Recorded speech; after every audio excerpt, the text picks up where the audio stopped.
Hello class fifth बेटा, chapter number 12 basics of geometry. Today we are continuing और part second की इस video में बहुत ही इंपॉर्टेंट टर्म्स और क्वेश्चंस हम करने वाले हैं। तो आई होप आप इस वीडियो को बहुत अच्छी तरीके से देख लेंगे, समझेंगे। और कोई प्रॉब्लम आती है तो बेटा व्हाट्सएप ग्रुप पे आप हमें मैसेज कीजिएगा, हम आपको सॉल्यूशन प्रोवाइड करा देंगे और आपकी जो भी प्रॉब्लम है उसको सॉल्यूशन कर देंगे। ठीक है, तो चलिए जल्दी से स्टार्ट करते हैं आज के क्वेश्चंस को। तो बेटा आज का सबसे पहले जो टॉपिक है वो है एंगल्स। एंगल्स क्या होते हैं? An angle is a figure form by two rays meeting at a common end point.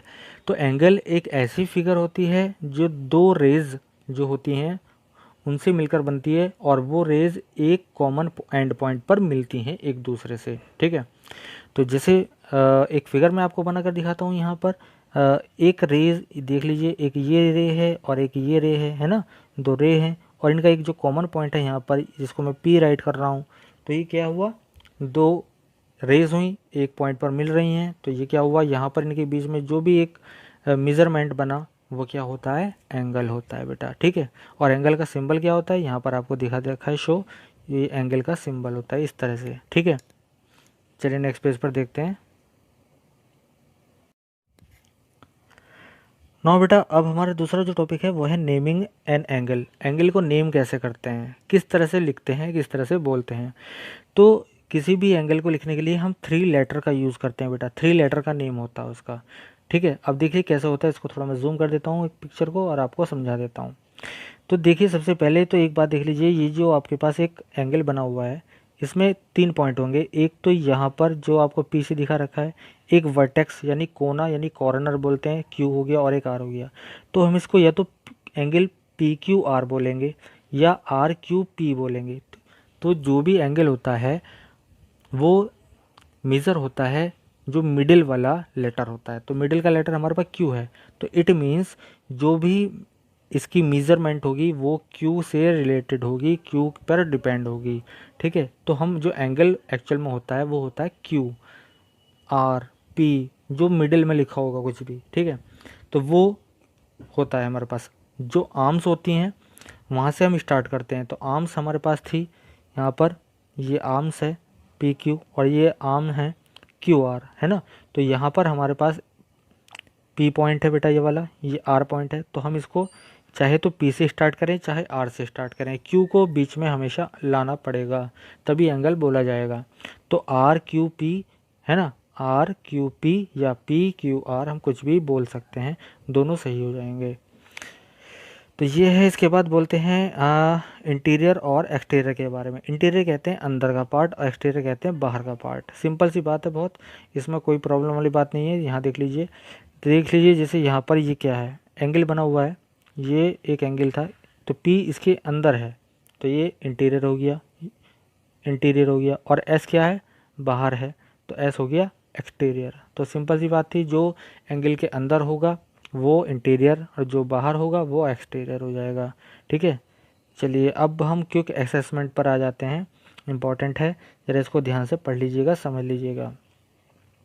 यहाँ पर क्वेश्चन है underline the correct answer in each question given below. तो यहाँ पर आपको क्या करना है, करेक्ट आंसर को पॉइंट आउट करना है। देखिए वर्टेक्स, ये आपको एक फिगर दे रखी है, इसमें वर्टेक्स पूछिए। वर्टेक्स कहते हैं कोने को, कॉर्नर को। तो देखो कॉर्नर बनना है यहाँ पर वाई पर, तो यहाँ पर वाई को हमने क्या कर दिया, अंडरलाइन कर देंगे। द एंगल में बी नेम्ड एज, एंगल को हम इस एंगल को क्या नेम दे सकते हैं, या तो आप z से स्टार्ट करेंगे या x से स्टार्ट करेंगे, y को बीच में लिखना है।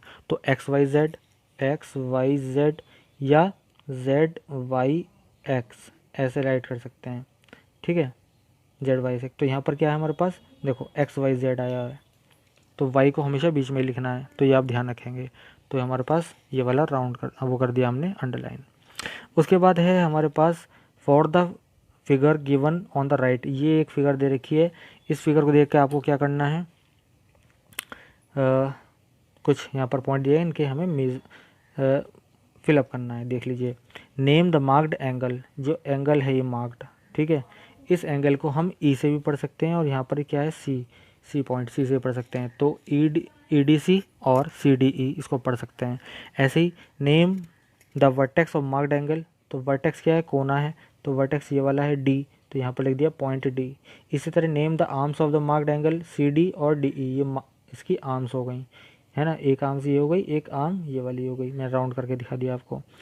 और can you see another angle, अगर आप कोई दूसरा एंगल देखते हैं तो बताइए। तो दूसरा एंगल ये रहा जो मैंने आपको बी पर दिखाया है ना, तो इसको ए बी सी या सी ए बी आप राइट कर सकते हैं। चलिए ये हो जाता है। इसके बाद क्वेश्चन नंबर 3 है फॉर द गिवन फिगर, ये आपको एक फिगर दे रखी है ना, क्वेश्चन नंबर 3 की फिगर है। इसमें आपको क्या करना है, इसमें नेम द एंगल मार्क्ड 1, तो 1 पे आपके पास देख लीजिए 1 क्या है, 1 वाला एंगल ये है, ठीक है। यहाँ पर आपके पास जो एंगल बन रहे हैं वो आपको राइट करने पड़ेंगे। तो यहाँ पर E D C, C D E, B D C और सी डी बी मैंने राइट कर दिए हैं, जिससे आप इजीली लिख पाएँ। तो मैंने इसको फिलअप करके दिया आपको बेटा। Name the vertex and arms of the angle mark 4, 4 पे आपको यहाँ देखना है, 4 ये लिखा हुआ, तो 4 पे आपको पॉइंट बी है, तो बी लिख दिया आपने, और आर्म्स के कौन कौन सी हैं यहाँ पर, वो आर्म्स लिख दिया आपने, A B B C B E और बी डी। इसी तरह सी में name the angle whose arms D B and D A, D B और डी ए कहाँ पर है, देखो डी बी तो हमारे ये रहा जो मैं राइट कर दिया आपको, और डी ए ये वाला राइट कर दिया, तो यहाँ पर एंगल बन जाएगा हमारे पास ए डी बी या बी डी ए, आप किसकी तरह भी लिख सकते हैं, डी बीच में लिखना है। और बेटा क्वेश्चन नंबर 4 है, यहाँ पर एक फिगर दे रखी है क्वेश्चन 4 की, यहाँ पर आपको बहुत सारे पॉइंट दे रखे हैं, 2 लाइन इंटरसेक्ट कर रही हैं, तो यहाँ पर लिखा है name the angle formed by the rays opposite to that N O B. देखो एन ओ बी कहाँ है, सबसे पहले मैं इसको जूम कर देता हूँ, तो आपको दिखा देता हूँ यहाँ पर N O B, this one, ये पॉइंट है, तो ये वाला एंगल बनेगा यहाँ पर एन ओ बी, तो इसके अपोजिट कौन सा एंगल होगा, यहाँ पर होगा ना, ठीक है। तो यहाँ पर हमारे पास एक पॉइंट ये रहा वाई, एक पॉइंट हमारा जेड, तो हमारे पास क्या बन जाएगा, वाई ओ जेड, या उल्टा लिख दीजिए जेड ओ वाई, तो हमारे पास ये आंसर हो जाएगा। देखो हमने यहाँ पे लिख दिया वाई ओ जेड, क्लियर हो। इसी तरह से यहाँ पर है हमारे पास name 3 points in the interior of B O Z, B O Z के अंदर इंटीरियर में, बी ओ जेड में हमारे पास कौन कौन से पॉइंट हैं, जी एस एच है ना, जी एस एच, ये रहे 3 पॉइंट हैं बी ओ जेड के अंदर, ठीक है।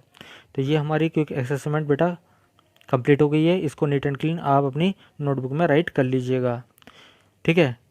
नेक्स्ट वीडियो में इससे आगे के हम क्वेश्चंस को कवर करेंगे, ठीक है। तो आज के लिए बस इतना ही, ओके बेटा, थैंक यू।